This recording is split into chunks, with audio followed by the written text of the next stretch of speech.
The subcommittee will come to order. The chair recognizes himself for 5 minutes for an opening statement.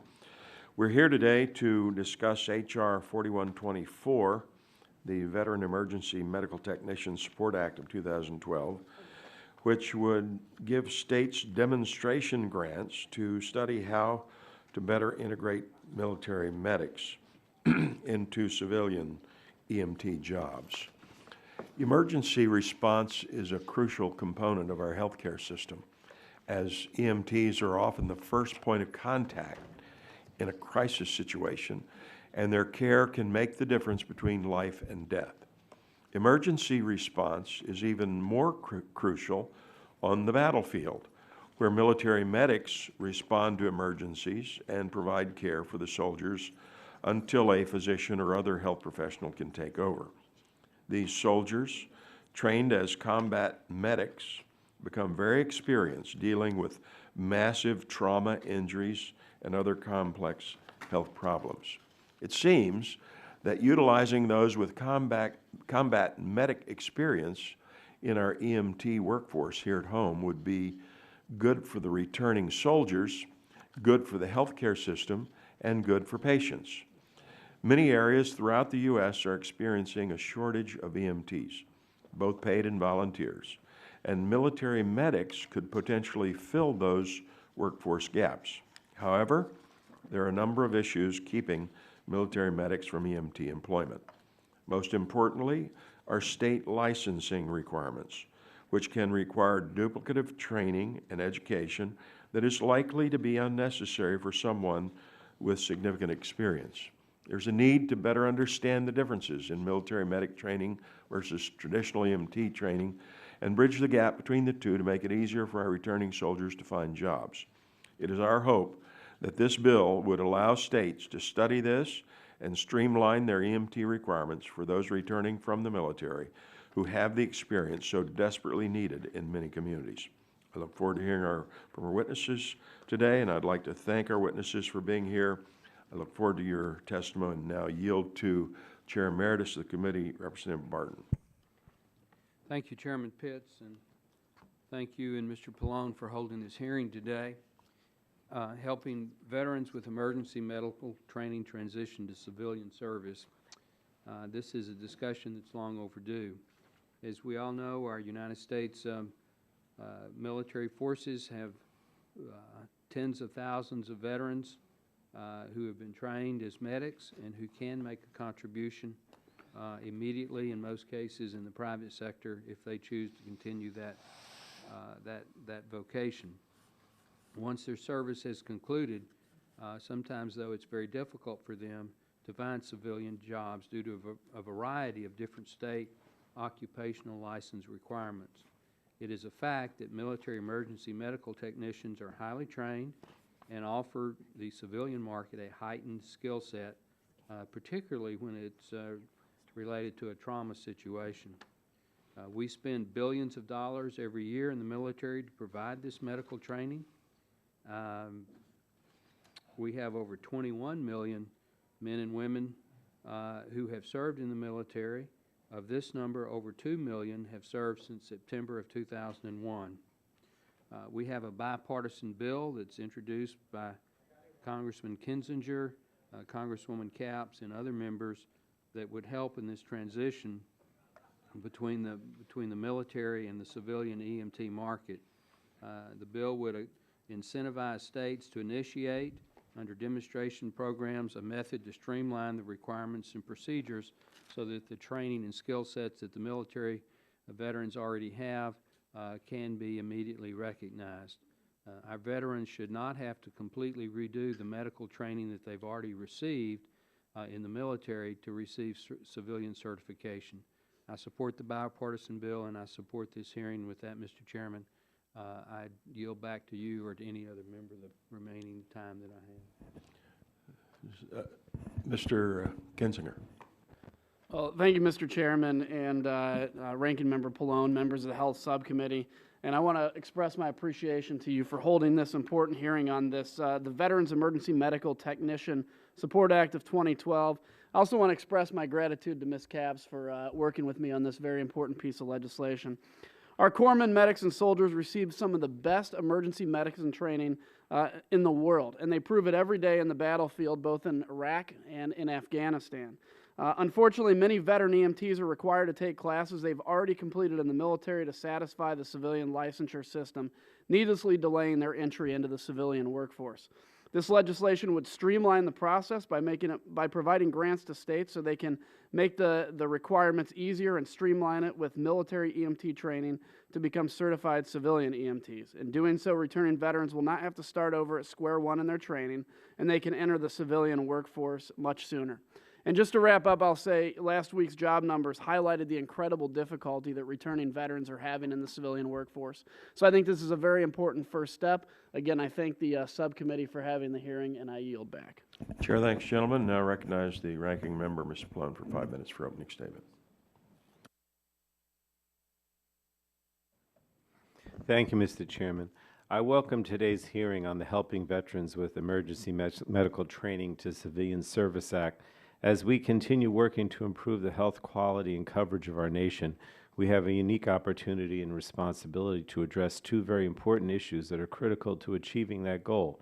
First, ensuring that our nation's veterans have career opportunities when they come home, and second, addressing shortages in a vital sector of healthcare service and delivery. I believe this bill is good health policy. It was good policy when it passed the committee as part of the America's Affordable Health Choices Act of 2009, and it's good policy now. By assisting veterans with military medical training to meet the requirements for becoming civilian medical technicians, we help ensure that the brave men and women who protect our freedom have an opportunity to support themselves while helping attenuate the shortage of emergency medical services upon which Americans depend. Last week, we celebrated our nation's 236th anniversary, and we remembered the sacrifices of those who served in Iraq and Afghanistan and elsewhere around the world. Although we celebrate our independence once a year, it's important to always remember the remarkable sacrifice and service of our men and women in uniform that provide the opportunity to make the U.S. stronger around the world and at home, building an American future worthy of our veterans' sacrifice. And as part of keeping our promises to our veterans, the President and Congress have to focus on taking major steps to help our men and women in uniform obtain good jobs when they come home. As we honor their nobility and patriotism, we must also speak to the stark realities they face. In September, the unemployment rate for returning Iraq and Afghanistan veterans was a staggering 11.7%, leaving 235,000 veterans struggling to find jobs after the most severe economic recession since the Depression. And younger returning veterans ages 18 to 24 are facing an even more difficult challenge, with more than 1 in 5 out of work and looking for a job last year. So we have an obligation to make sure our veterans have the necessary tools to navigate this difficult labor market. At the same time, emergency medical services are a vital part of the American healthcare system, and they're critical to both emergency and non-emergency situations. However, studies over the past decade have shown that poor recruitment and retention of qualified professionals may have a detrimental effect on the health of our communities. This is especially true in rural areas where access to healthcare is often limited or unavailable, and that there's a high turnover and shortages of qualified emergency medical technicians, or EMTs, and paramedics in emergency medical service, both during normal conditions and following disasters or similar events. In these fiscally strained times, we must find ways to adequately address the needs of our communities and our veterans. We must be efficient, creative, and innovative in our approaches, and this bill gives us a way to help with their transition to civilian life. The bill allows the streamlining of training and certifications so that our veterans who have received military emergency medical training can apply their skills and talents to communities at home, where they're needed and where they can become an integral part of their community and economy. On the battlefield, the military pledges to leave no soldier behind, and Mr. Chairman, as a nation, let it be our pledge that when they return home, we leave no veteran behind. I yield back. I think she's going to use Mr. Waxman's time. Is that okay? Yeah, that's fine. Okay. Do we have anyone seeking recognition for opening statement on this side? We recognize Ms. Capps for 5 minutes for opening statement. Thank you, Mr. Chairman, and thank you and Ranking Member Pallone for holding this important hearing today. I'm really excited by the prospect. The individuals who serve our nation in uniform do so with distinction. Our military men and women are trained to perform at the highest levels in a host of jobs. However, there's so much more to be done to help these men and women and their families when they return home to translate those skills and experience into civilian service, the service we need, by the way. And that disconnect is why we are here today. Our men and women receive some of the best technical training in emergency medicine, and they prove their skills on the battlefield every day. However, when they return home, experienced military medics are often required to begin at entry-level curricula, as though they were just graduating from high school, to receive certification for civilian jobs. Similarly, military medics with civilian credentials often must let their civilian certifications lapse. This is another problem while they're defending our country. Either way, this keeps our veterans out of the civilian workforce, and it also withholds valuable medical personnel from our communities. As a nurse, I know the importance of having qualified and capable first responders available in our community. And as our nation climbs out of this recession, it's so important to realize that the healthcare sector has continued to grow, with good-paying jobs often left unfilled and waiting for qualified providers. That's why we must do all we can to break down the artificial barriers, and they are very artificial, both in licensure and resources that obstruct our military medics from civilian opportunities. I'm so pleased to be working with my colleagues from both sides of the aisle to make that happen. I'm proud to have introduced H.R. 3884, the Emergency Medic Transition Act, with Congressman Todd Young from Indiana, to help support our military medics reach civilian licensure and help the college and technical schools develop appropriate fast-track military to community programs. Similar legislation, as my colleague has said, passed the House in a near unanimous vote in the 111th Congress. And I'm also pleased to have joined Congressman Adam Kinzinger to introduce H.R. 4124, the Veteran Emergency Medical Technician Support Act. Again, this is a straightforward bipartisan bill which will help states streamline their certification processes to take military medic training into account for civilian licensure. Finally, I wanted to take a second to recognize a former member, Congresswoman Jane Harmon, who spearheaded this issue in the last Congress. And so now I'm hopeful we continue to work together in a bipartisan way and move this important legislation out of the committee so that we can begin to actually help these talented professionals join our healthcare workforce, improve the healthcare options in our communities, actually make our communities and nation a safer place. And I yield back. Chair, thanks, gentlelady, and I'd like now to introduce today's witnesses. Mr. Ben Klavik is the Deputy Chief of Central Jackson County Fire Protection District in Blue Springs, Missouri, and he represents the National Association of Emergency Medical Technicians. Mr. Klavik, I understand you recently retired from the U.S. Army after 36 years of service. I think I can speak for all members in thanking you for your many years of service and offering our congratulations. We're glad to have you with us today. And Mr. Daniel Nichols is Senior Vice President of Victory Media, Inc., a disabled veteran-owned business, and CEO of Victory Tech, a vocational and workforce training institute. Mr. Nichols is also a Navy Reserve officer and a veteran of Operation Iraqi Freedom. Thank you for your service, Mr. Nichols. And we're happy to have you here with us today as well. At this time, Mr. Klavik, your written testimony will be entered into the record. You're recognized for 5 minutes to summarize. Thank you. Thank you, Chairman Pitts, Ranking Member Pallone, and members of the committee. We appreciate this opportunity to discuss this issue with you to assist veterans who are getting out of the military and trying to transition into the civilian EMS world. Today I represent the National Association of Emergency Medical Technicians, formed in 1975.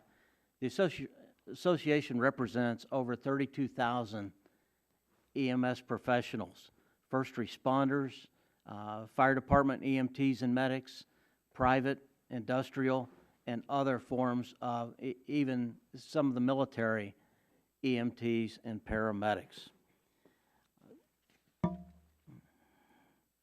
A smooth transition of our veterans into civilian life underscores the importance of the hearings and the responsibilities today in developing policies that honor the training of our military medics seamlessly, transitioning our veterans into the workforce and providing valuable military medical personnel to our communities. As has been previously stated, our military members and specifically medics receive some of the best training in the world and are some of the best there are at trauma care and other facets of medical care. Currently, when military medics leave the service, most are required to redo their medical training to either renew their license or obtain a license to practice in a civilian EMS capacity.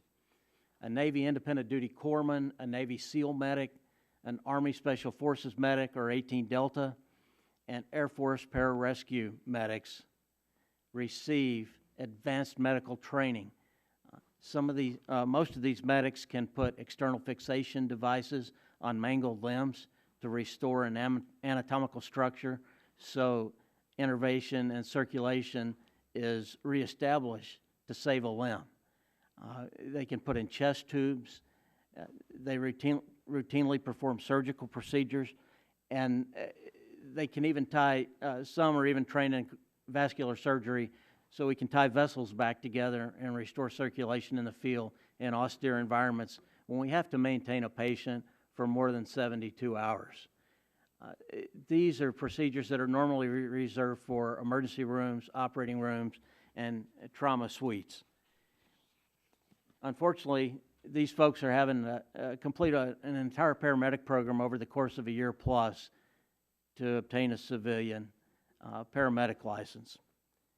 These folks should be able to take a week at the most refresher training, maybe brush up on some geriatric training, and then be able to challenge the practical and written test, whether it's state or nationally. Basic medics in the services leave the service and could easily challenge the EMT test, the basic emergency medical technician test, both practical and written. The Army and the Air Force medics in their advanced individual training courses obtain those licenses, but many aren't renewed or they're still required if they don't have a current license to go back through a course depending on how long they've been expired. Some states have made adjustments.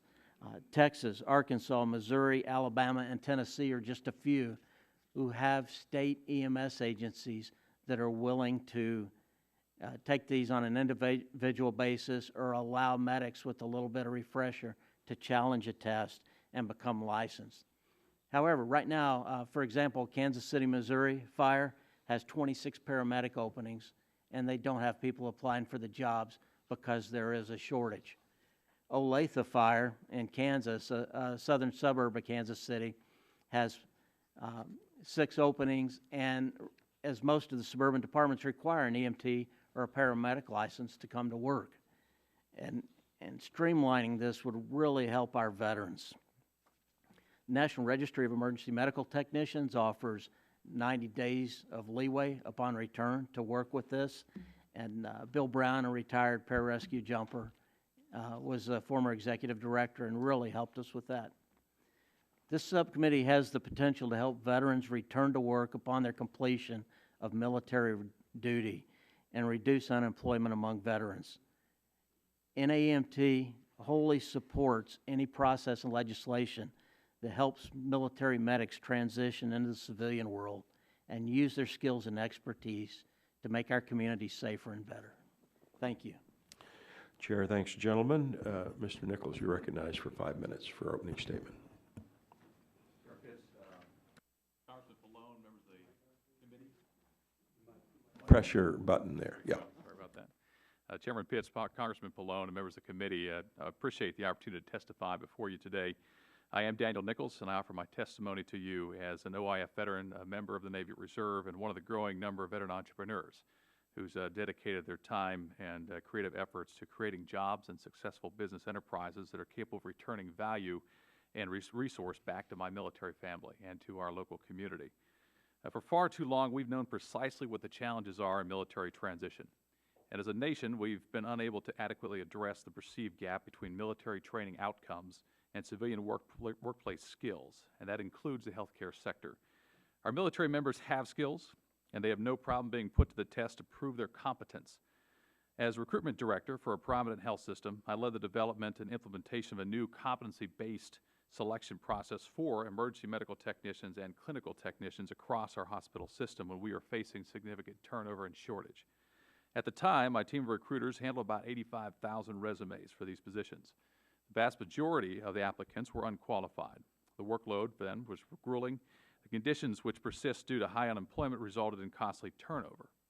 Military resumes were typically flushed straight out of the process by our electronic applicant tracking system. Our methodology was straightforward. We performed a comprehensive competency review of the position requirements. We developed assessments and tests for the most relevant and predictive foundational competencies. We determined appropriate passing levels and provided the assessments to each applicant to determine their eligibility for the positions. Military talent rose to the top time and again. Yet the problems for veteran talent continued. We found that we either could not hire them because they lacked the state-required credentials, or we had to first employ them in lesser positions because the credentials they did have were well below the position for which they were found sufficiently qualified. Success on the job is about competency or sufficiency of qualification. The hire, however, is a business transaction. It's highly regulated and controlled. The hire is an artificial process that discriminates inherently against our military service members. I believe the ultimate solution would be to create a means by which training provided by the Department of Defense could be accredited by civilian standards and therefore allow military training and skills to easily transition into existing safeguards and competency standards established by civilian and state institutions. H.R. 4124 on the surface appears to be small change. These changes, however, would positively affect the livelihood of our veterans and improve health care delivery. H.R. 4124 provides for two specific possibilities that have not yet been considered by other legislation. At first, it allows for military training to be mapped to equivalencies in credentials above the basic entry-level qualifications. The Emergency Medical Technician Credentialing Ladder has basic, intermediate, and advanced specialty certifications. To date, military training has only been mapped to the EMT Basic, which falls well below the pay rate and functional capability of service members who have honed their skills on the front lines. The second, H.R. 4124, calls for the development of methods to establish equivalency. Solutions to date have forced skilled medics into lengthy and costly training programs, a redundancy that is ineffective, inefficient, and detrimental to the economic success of our military members. Using GI Bill benefits to sit in classes that they could teach is not a good use of their hard-earned benefits. According to UCX data that was released from the Army in fiscal year 2011, there were 190,000 DD-214s. 100,000 of those applied for unemployment insurance, and nearly 3,000 of those that were applying were Army medics. They were the third largest military occupational specialty to do so. There is a problem, and we've not yet solved it. We founded Victory Tech for the express purpose of creating an alternative for our military families, a means of achieving the required academic validation of competency to qualify for the appropriate level of credential without unnecessary use of time, benefits, or personal income. I wish to commend this legislation to the committee, and I and my colleagues stand ready to assist in any way possible. Thank you for the opportunity to provide this testimony to you, and like to submit the remainder of the testimony for the record. Chair, thanks, gentlemen, and now we'll begin questioning, and I'll recognize myself 5 minutes for that purpose. We'll start with you, Mr. Nichols. Do some states have certification and some have licensure? It sounds like there's significant variation between state requirements that would help EMTs if the states had more reciprocity, or at least consistent requirements. Are there any good reasons that states would differ with regard to their training requirements? Walk us through, if you will, the traditional state credentialing and licensing process. There are a number of, from the state to state, there are reciprocity allowances. They largely because the emergency medical technician is not covered under the medical or the same branch of state legislature, you run into issues there. Some it's under the Department of Transportation, other areas it's medical. It may be just a state board all by itself. So you do have issues on the reciprocity side of things. The key challenge, though, is that there is no reciprocity granted between the military training and between the state. So while an individual may have training and then go through a shorter reciprocity period to, say, move from California into Pennsylvania, the military is not afforded that because their training is not considered, it's not accredited, basically.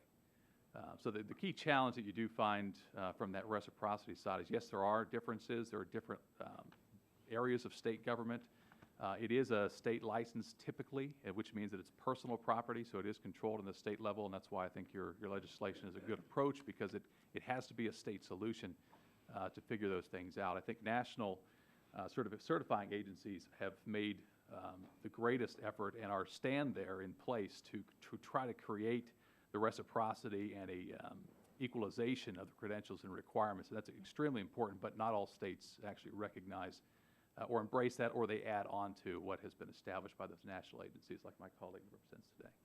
Mr. Klavik, you mentioned the gaps that military medics have in their knowledge, such as geriatrics. Would there be a way to implement a shortened curriculum to train former medics on anything they may have missed in their military training without duplicating the entire EMT training? Who do you recommend create and implement this supplemental curriculum? And are there enough returning medics that the schools could run profitable supplemental programs? Absolutely, Chairman Pitts. There is a process with each training entity where refresher courses are taught one weekend. They can be taught in one weekend for basic emergency medical technicians and over 2 weekends for the advanced level paramedics. This is something that's commonly done to help people recertify or relicense. Recertify with the National Registry of Emergency Medical Technicians or relicense with the state. You're right in that some states have certifications and some have licensure. There are some discrepancies there. Most, with the exception of 1 or 2, offer reciprocity, as Mr. Nichols said. But there is no reason that those gaps could not be covered over a week at the most to get these people ready, the military medics, to challenge the written and practical tests that the state or national registry offer. All right, if you would like to continue, or both of you, if you were making recommendations to the states to streamline the process for veterans to become EMTs, what would you focus on? I'll be glad to. Mr. Nichols? Glad to field that, yes, sir. In fact, I had written some legislation that was passed in several states last year. There are 3 different approaches that you can take, which is one is direct reciprocity. I believe the state of North Carolina looked at that as an issue where what they're doing, what this bill is suggesting, they're allowing for direct reciprocity. Others have backed off from that direct approach and taken the approach of streamlining the education process, allowing for some shorter times. From my standpoint, you do want to protect the public for certain to make sure the individuals have the right skill sets and they meet the standards that are set. So I think some kind of a testing mechanism to just validate the skills would probably be the best approach on the state level. Now, with someone with training as a military medic, would they be qualified as an EMT basic, an EMT intermediate, or an EMT paramedic? The Common Combat Medical Training for medics that staff the majority of the Army and Air Force, as well as the Navy corpsmen, is a basic EMT level training. Currently, the schools or with the Air Force and the Army graduate their medics, specifically in the Army, the 68 Whiskey program, with the qualifications to test, and they test and get a national registry card as a basic EMT. Now, the Special Forces or Special Operations medical personnel throughout all the services, through USSOCOM and then through Fort Sam Houston and Fort Bragg, qualify at the paramedic level, obviously, but they don't have the license most of the time. It's become a political and who's in charge issue as to whether or not they get licenses or not. Mr. Nichols? Navy corpsmen are often recruited with an existing EMTB, and some of the Army service members that come in play already have that EMTB. The corpsmen in the Army, while they're, and the Air Force as well, they are having a joint school that's now established down in San Antonio. There are significant differences in those training. When a corpsman completes their training, they're very much closer to an RN or to at least a licensed practical nurse in terms of what's allowed. So that EMT basic is the very, very basic level they complete with. The minute they step on and start really practicing this hands-on, they exceed that.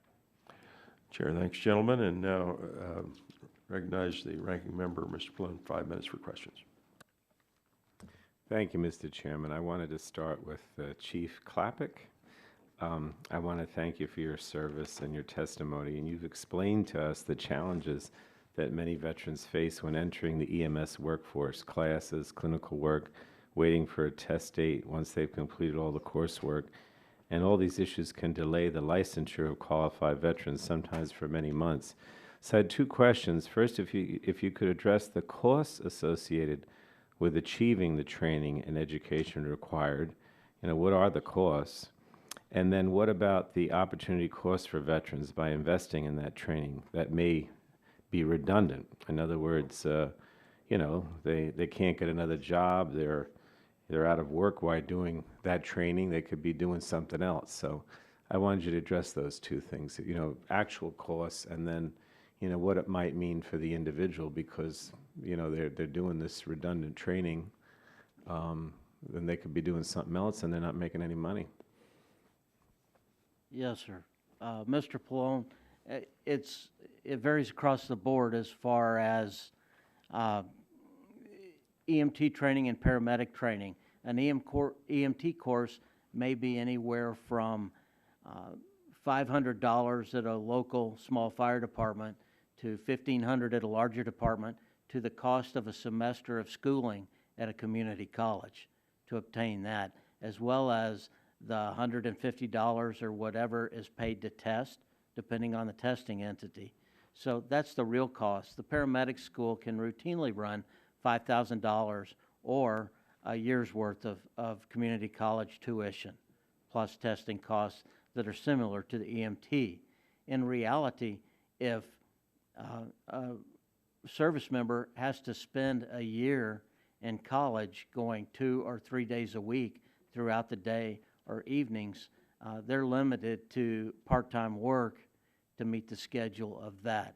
So it essentially costs a year's worth of salary minus whatever they might make on a part-time job. All right. And then I wanted to ask Mr. Nichols, it's Commander Nichols, correct? Yes, sir. Again, thanks for your remarks and your service. And, I couldn't agree with you more that members of the military have skills and competencies that would provide critical services in the communities. However, and the latest reports from the Institute of Medicine and RTI International suggest that EMT shortages are due, at least in part, to high turnover rates and other retention difficulties. But I think that you already addressed the streamlining of the licensure and the credentialing renewal process. So I wanted to ask, in these IOM and RTI reports, they identified additional retention issues that contribute to EMT shortages, such as career advancement. Could you comment on other ways in which this bill may help address retention issues? You answered in response to the chairman. I think you talked about the whole issue of streamlining the licensure and how you would do that.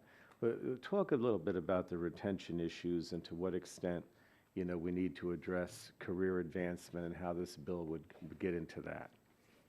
Many of the individuals that we would hire into these positions, the EMT basic was not sufficient as a qualification. But for those positions that were very, very entry level that we did hire EMT basic, the pay rate is anywhere from $10 to $15 an hour. So a service member coming out, that's well below typically what they've expected and what they've received in the military, and that becomes a key challenge for them is sustaining their lifestyle on that. EMT intermediate level, which many of them could likely qualify for, or the paramedic level, which is a much higher level certification, pay it at much higher rates, closer to the 20 to 25, sometimes maybe above that. And these are DC area numbers, so they may differ, across the states. That one piece alone is a significant issue. It's what work you're allowed to do. My colleague talked about what some of the higher level skilled individuals were able to do, from tracheotomies in the field to a lot of fairly highly technical things that only physicians or practical nurses maybe here are able to do. So they coming out and transitioning these EMT basic, they're doing very, very little work, and a lot of that is more to do with cleaning and repair and maintenance of equipment, as opposed to really the hands-on stuff that they've been skilled at doing. So it's a big step down. It oftentimes is a blow to their psyche, their sense of personal pride. But how can we correct that? And does the bill help in that respect? I believe it does in that if it is handled properly and on the state level, it allows for an individual not to find equivalency at the basic level, but to find equivalency upward in that ladder, equivalency to their skill experience. And that's a huge piece that I haven't seen in other legislation before. It allows for that. I don't know if it's quite as specifically directed toward that, but it certainly allows for states to be able to do that. All right. Thank you very much. Chair, thanks, gentlemen. Recognize the gentleman from Pennsylvania, Dr. Murphy, for 5 minutes for questions. Thank you, Mr. Chairman. I want to also state, too, that I have the distinct pleasure and honor of serving in the Navy Reserve with many of these corpsmen, and they're pretty remarkable what they've gone through in training. I'd like to ask our witnesses here to comment, too, that when it comes to doing EMT work, in addition to the training, there's also what one does on the job. Can you give me a little rundown of the typical kind of crisis or situation a paramedic or EMT might be facing in a day's work?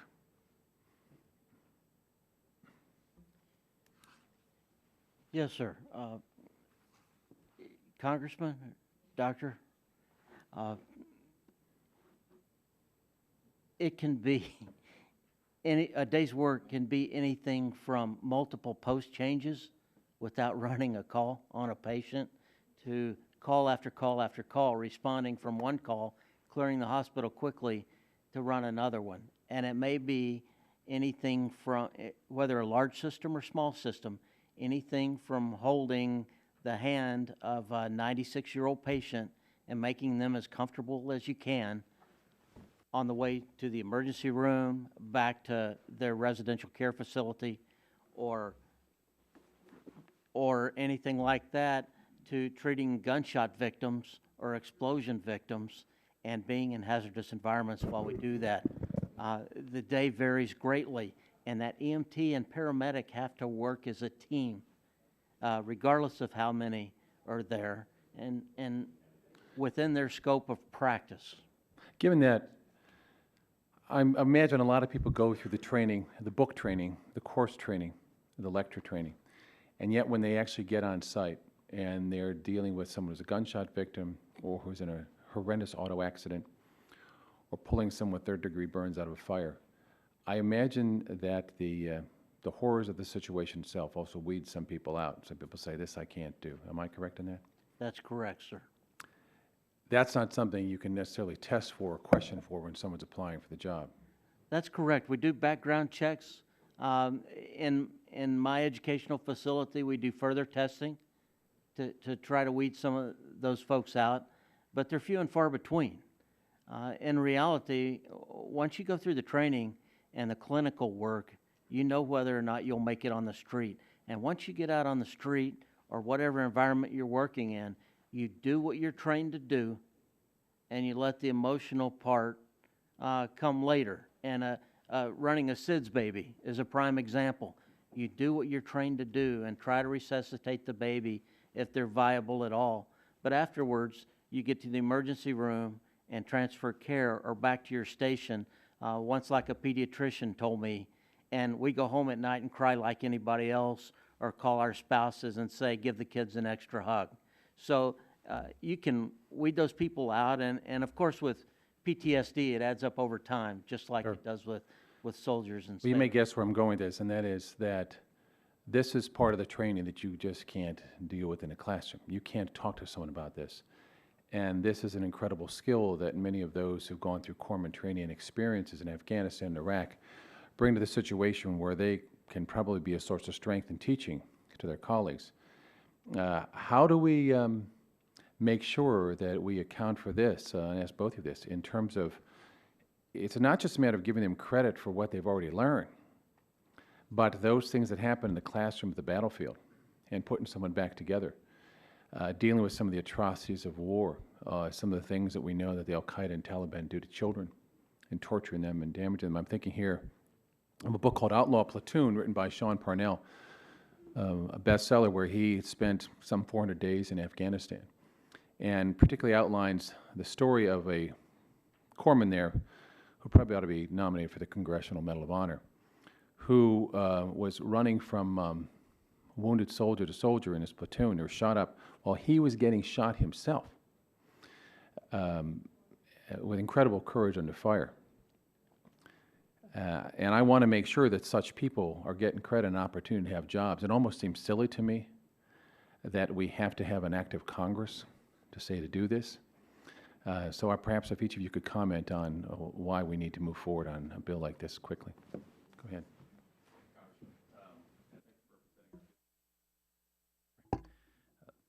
Thank you for representing our district at home very well, out in the Pittsburgh area.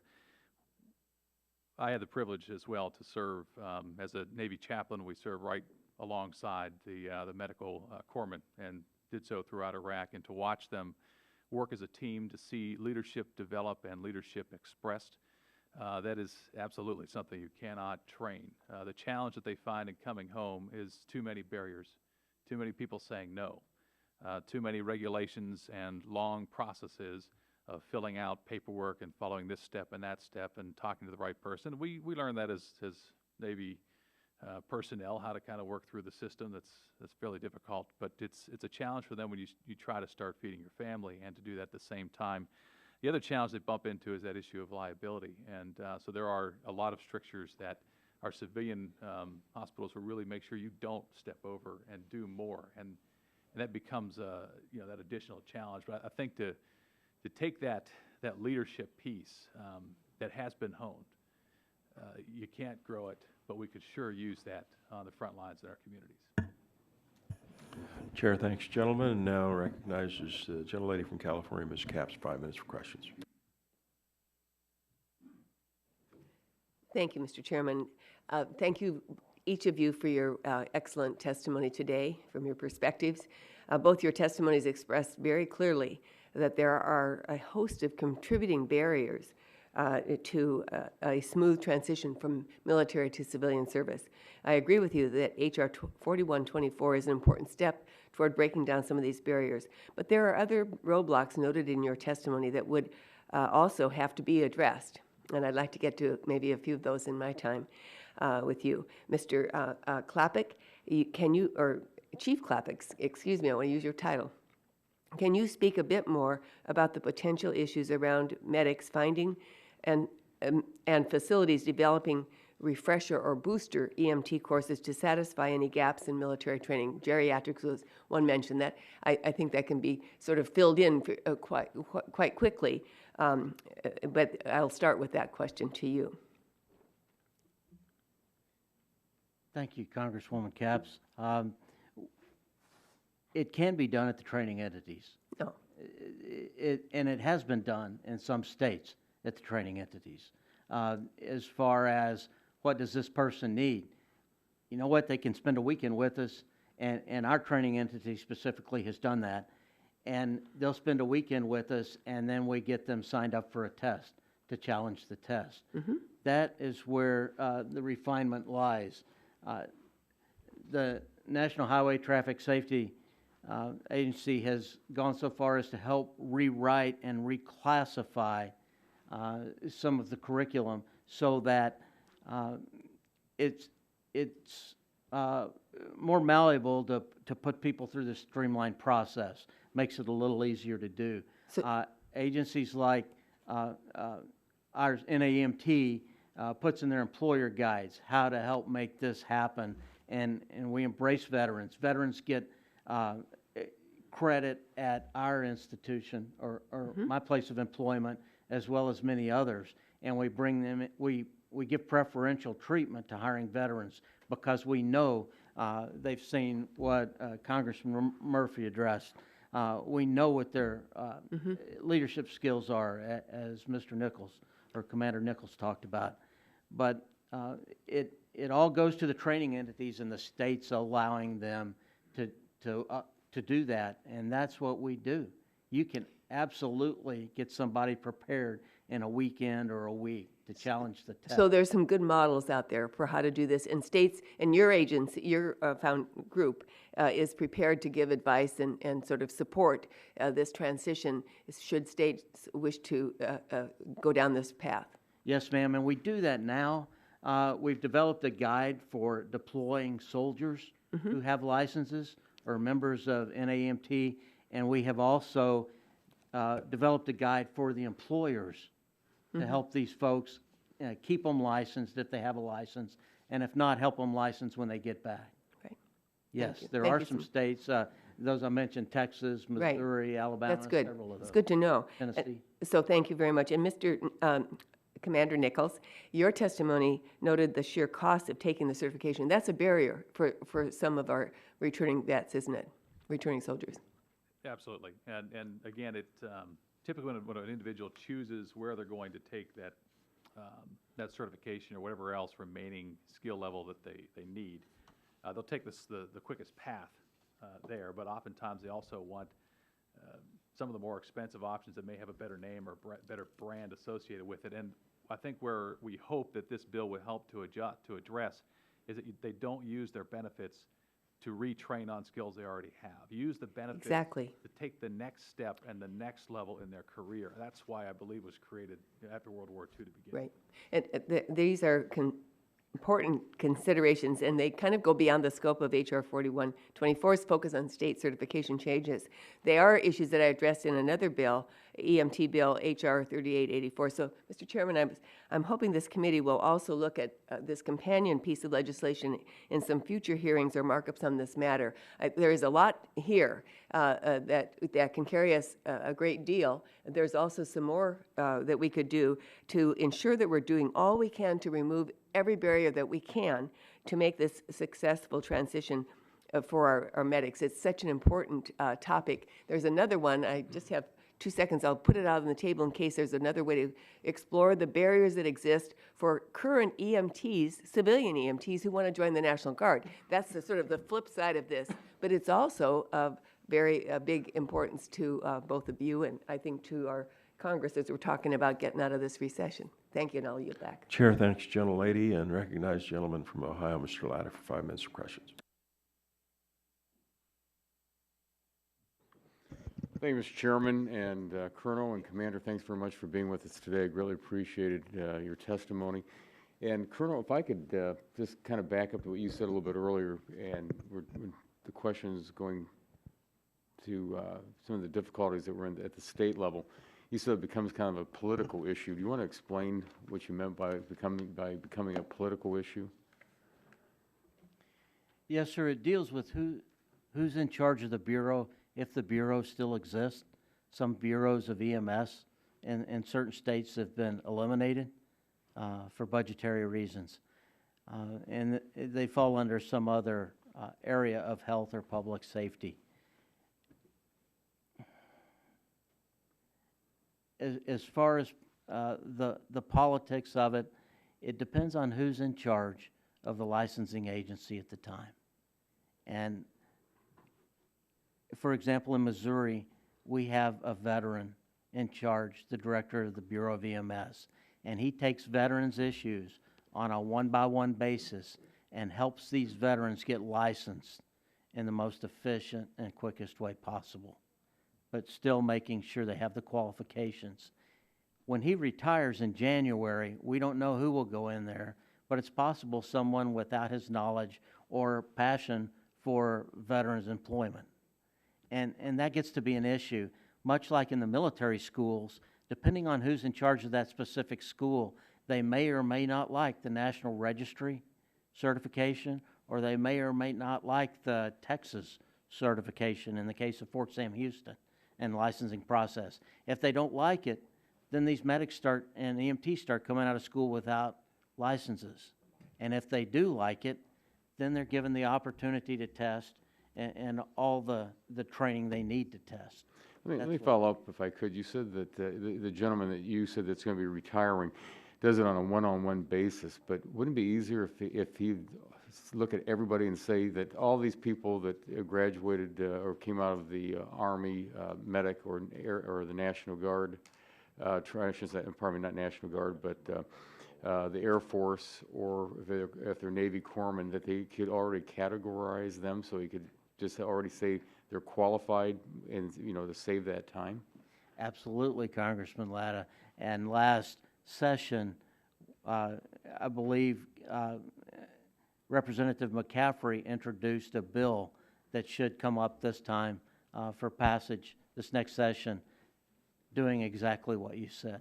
Well, and also just sitting here thinking about this, especially since every governor in this country is the head of the National Guard units, you'd think that they'd be able to say, you know what, we've got these people that are trained, and they know it because they're in such close contact with the adjutant generals in each of the states, that they ought to be able to, get something worked together that they could say that at the state level to get that they would have it. They would know right off the bat that, yeah, these people are qualified to do X or X+1 or X+2, but we can get them categorized. They don't need that extra training. So it seems to me that, the governors could be doing more as the head of the National Guards in their respective states. Absolutely, sir. It works the other way, too. At Camp Atterbury, Indiana, I had a medic who had been a Navy independent duty corpsman and done 2 tours in Iraq as an independent duty corpsman. And the Army, even though he was designated as 68 Whiskey by the Army Guard of his state, the Army folks at Fort Sam would not recognize that, and he had to go all the way through a basic EMT class while we were at Moab Station before he could join up with us 2 weeks into the deployment. So it works both ways. We need to get the military and the civilian sector on the same sheet of music. Well, thank you very much, Mr. Chairman, and I yield back my time. Chair, thanks, gentlemen. Recognize the gentlelady from Illinois, Ms. Schakowsky, for 5 minutes for questions.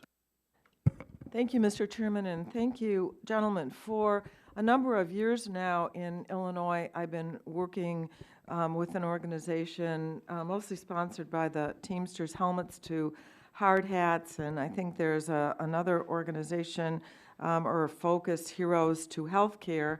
We're trying to work on these kinds of smooth transitions.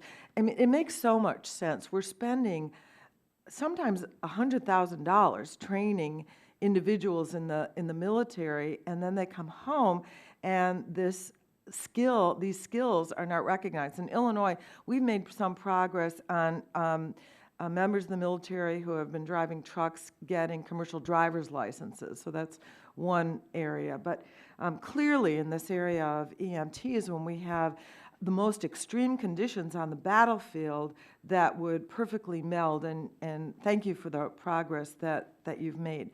We've talked a lot about the states and the licensing processes and the barriers there, but I want to focus a little bit more on the military side and how that transition, how the military itself can be more helpful. Our certificates given, our hours of training, some kind of piece of paper that a veteran can take when discharged from the military, that says, I've had this kind of training, this number of hours. Not necessarily that I'm qualified in Texas or in Illinois for this job, but this is what I have learned, how many hours I've experienced.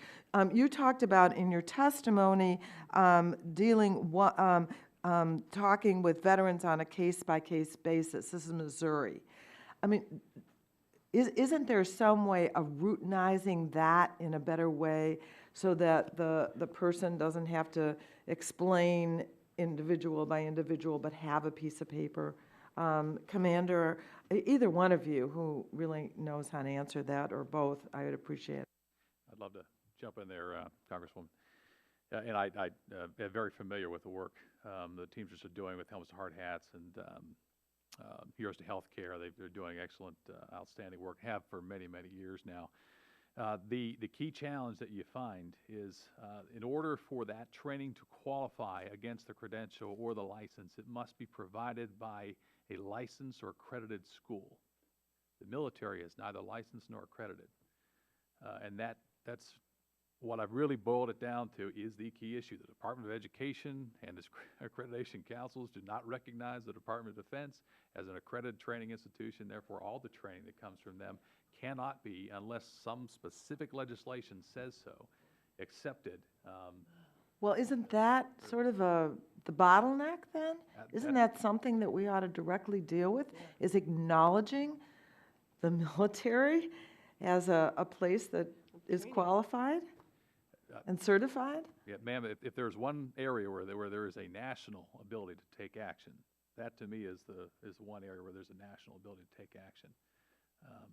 And allow the military in some way or other to achieve and to be accredited according to those civilian standards, or to set up some kind of a reciprocity piece there.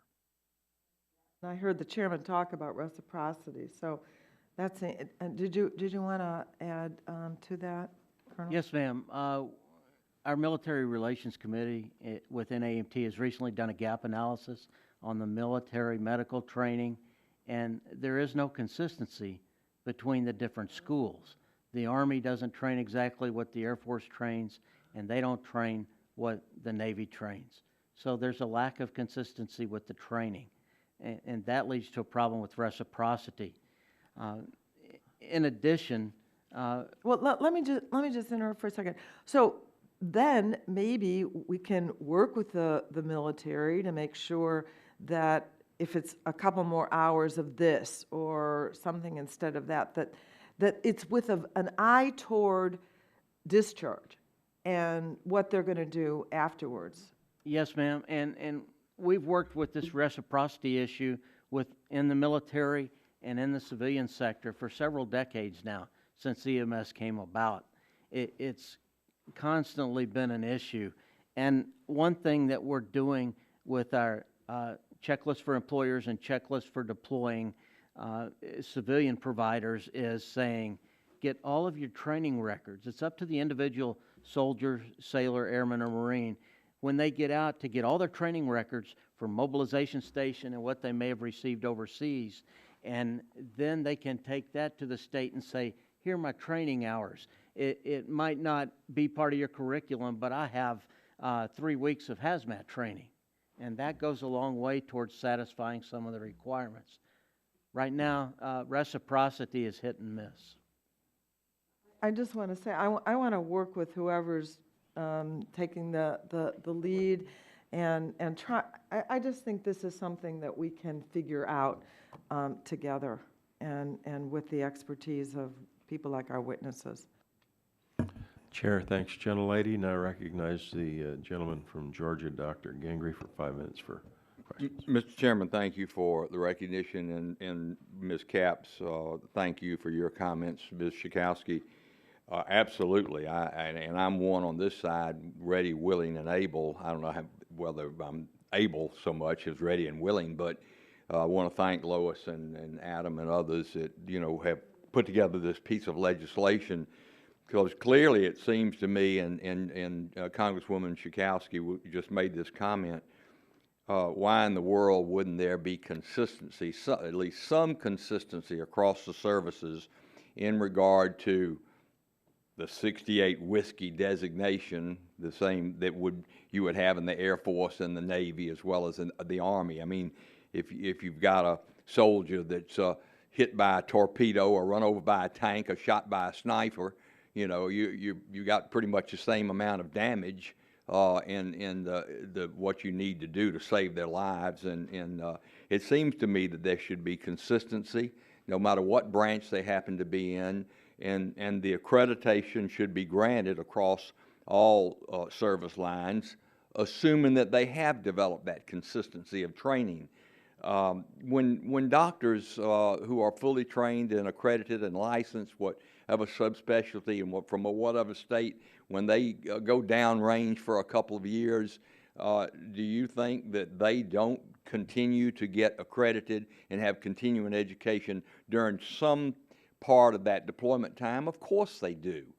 They don't just, they're not out there at the tip of the sphere with their hand in a wound stopping blood and holding a lacerated artery, and that's 24/7.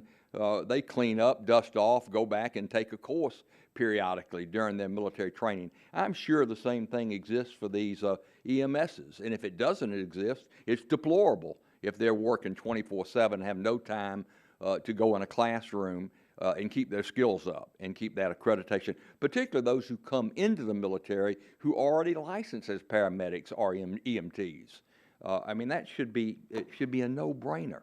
Now, I don't know whether I put that in the form of a question, but I would love a response from our two witnesses. But, you know, one thing that's missing here from this hearing is y'all are doing a great job, but obviously you both have sort of a military background vent on this in regard to what you think needs to be done to streamline our military EMTs and paramedics to get them more quickly into civilian workforce. I couldn't agree more, but I would love to hear from someone who maybe is a kind of an expert, worked in an emergency room for years or running an ambulance service or whatever with very little, if any, military background, who could bring to us some concerns that maybe some of these people from the military bring into the civilian side, whether it's post-traumatic stress syndrome or trying to resuscitate every single person, but before even giving them an opportunity to fog a mirror, you know.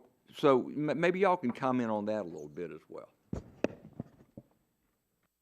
Thank you, Congressman. I'll grab one or two of those.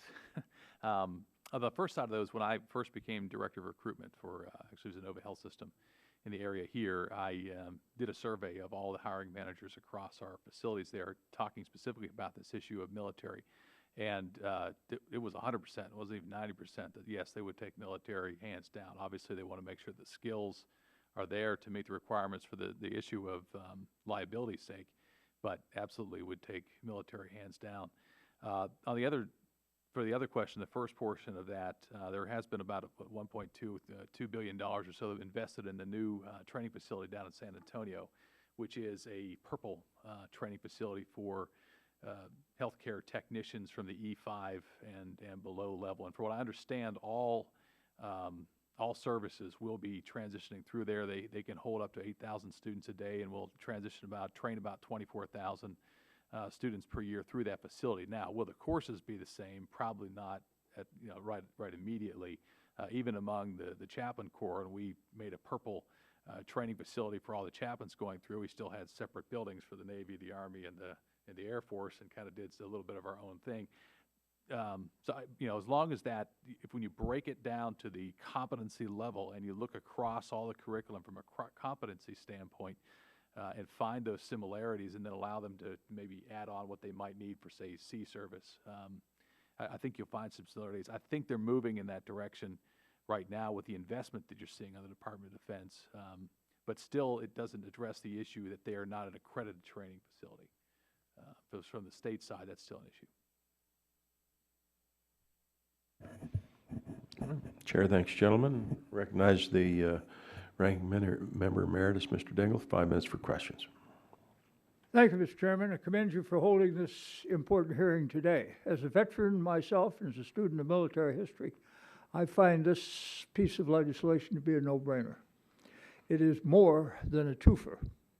And I ask unanimous consent that I could be permitted to insert into the record a rather excellent statement upon which I worked very hard. Without objection, sir. I also want to make it very clear that when I came out of the Army back in 1946, I would observe that I was given by the school that I returned to at Georgetown full credit for a lot of the things that I had learned and done in the military. That same thing is true about a lot of our veterans who are returning home, particularly in the area of medical care, because they're seeing things and doing things under the most appalling conditions, involving the most terrifying kinds of wounds and injuries and damages and diseases and all kinds of weird parasitic diseases that you get by serving in places like that. They're having to learn things that people are desperately anxious to know about in the field of organized medicine, but they don't ever get exposure to these kinds of situations. So here we've got a bunch of veterans that we want to put back to work. We've got a problem with unemployment, which is a very significant problem to the veterans, homelessness and all the other things that attend that. But we've also got another little problem that I think, very frankly, we should take a hard, doggone look at. And that is, we're going to have a growing and increasing shortage of people who are qualified to give health care. Here we have people who are deserving of it by their service, who are skilled and have experience that's enormously valuable. I'm satisfied that the schools of education and higher learning in this country are anxious to have these people come. I'm equally satisfied that they're happy to have them contribute to the well-being of the schools by paying tuition and things of that kind. We are providing tuition for those people.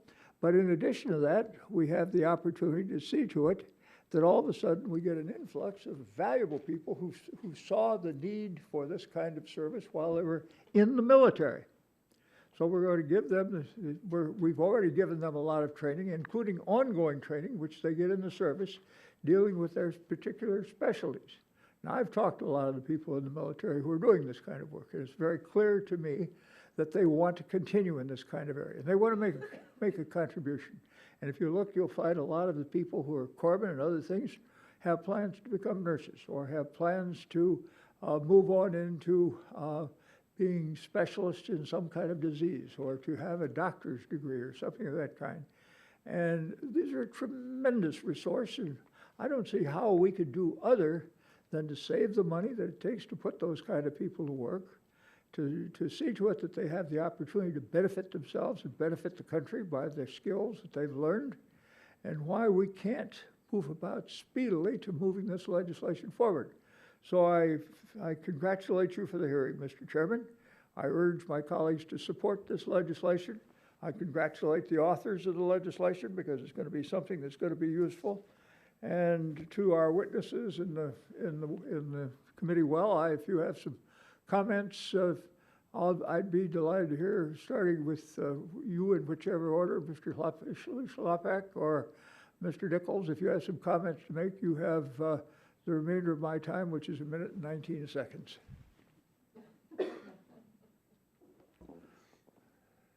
Thank you, Congressman Dingell.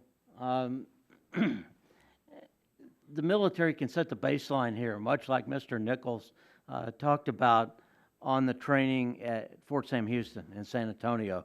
And they're going a long way towards standardizing the training. We just have to make sure these youngsters come out of the military with the license or the ability to test at that point. And you talked about the records you walked away with, or the training and education in 1946. And I believe we can do the same here with that.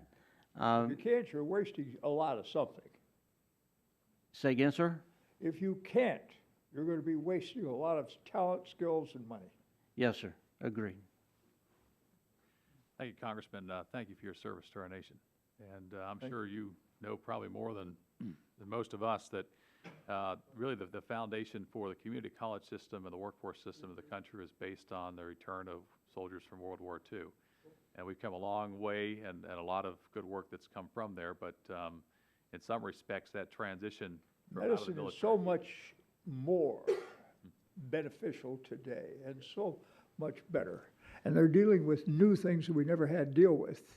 World War II, most of it was shrapnel or rifle bullets or something like that, or some guy get hit by a tank, or all kinds of things, including some weird diseases that we got in places like Africa. But the hard fact of the matter is now we're having to contend with a whole new array of diseases, damages, injuries, including the effects of blast, which is beginning to show up as having effects we never understood or never were able to address.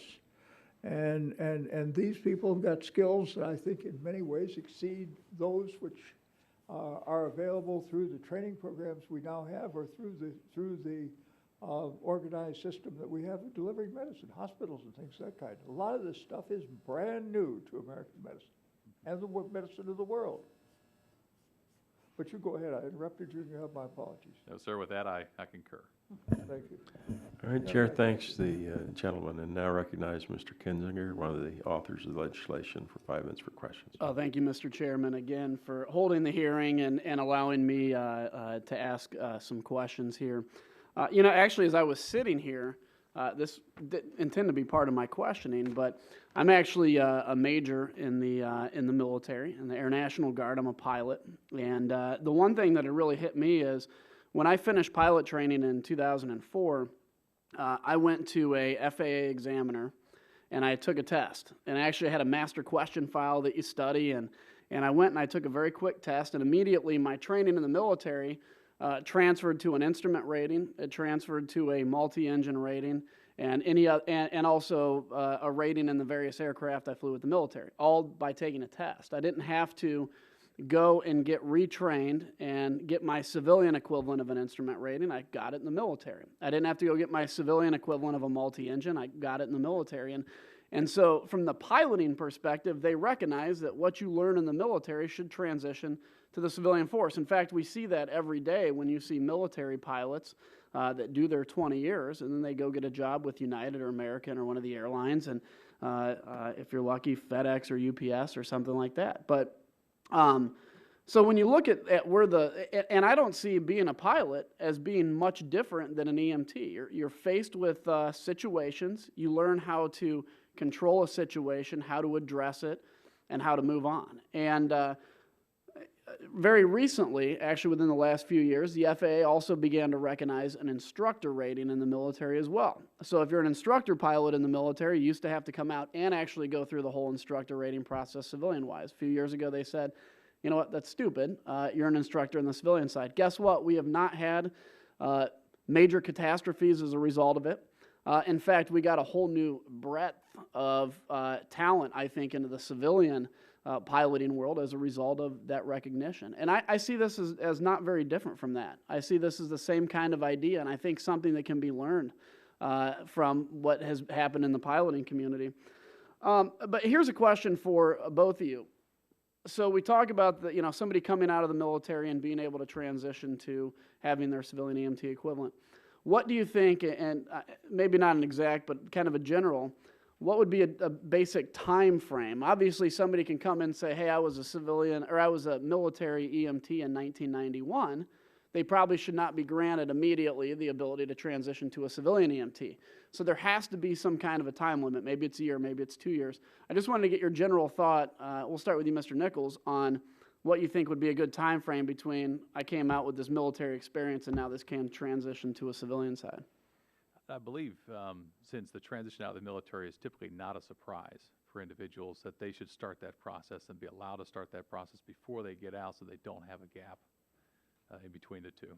I think that really is where the issue is, or at least at a minimum, allow them to have a testing and a verification in the military so they know what the gap is and know what their requirements will be so they can properly economically plan. The chief difference, though, between what the FAA has and healthcare side, the FAA has a national standard of skills that crosses all the states, whereas with the healthcare and the EMT, there is no national standard that is recognized by every state. Would the gentleman yield? Sure, sir. He makes a very good point. We can overcomplicate what we're doing here today by drafting in all kinds of requirements and standards and things of that kind, or we could just use the state and the professional accreditation agencies to do the work that we're talking about. They have the full ability to define how long it would be, what the particular skills are, and if we need any help when we take the next look at this, I think we could address all these questions. And I do want to commend the gentleman for what he's done on this. Thank you. And sort of, Mr. Klavik, do you have any input on that? I don't know, Congressman Kinzinger, if there is actually a magic number as far as 1 year, 2 years, something like that. A lot depends on the individual and their ability to retain things. But absolutely, it can't be someone from the Vietnam War or World War II coming back saying, I want to relicense. At some point, you have to go back through the training. Thank you. And then just quickly, and so 10 seconds apiece, basically. Do most of these guys come back, men and women, come back with experience from their 16 weeks of training, or is it experience that they've received on the job? I mean, is that which is the most beneficial, the formal training or the fact that they were in Iraq and Afghanistan fixing wounds, et cetera? Without fail, I would say their real-world experience when they're deployed. Right, which is something you can't not to downtrodden civilian EMTs at all, but it's something that can't be replicated necessarily, on the civilian side, hopefully. I would absolutely agree. Employers want to hire experienced individuals. Yeah. With that, Mr. Chairman, I yield back and I thank you for your courtesy. Chair thanks the gentleman. That concludes the questioning, and the chair looks forward to working with the members and in a bipartisan way to address the issues that have been brought up today and moving legislation. Mr. Malone, you have a unanimous consent request. Thank you, Mr. Chairman. I just wanted to ask unanimous consent to enter into the record the statement by our ranking member, Henry Waxman. Without objection, so ordered. Excellent testimony, excellent hearing. Thank you. We'll be in touch with you. I remind members that they have 10 business days to submit questions for the record, and I ask the witnesses to respond to the questions promptly. Members should submit their questions by the close of business on Wednesday, July 25th. Without objection, subcommittee is adjourned.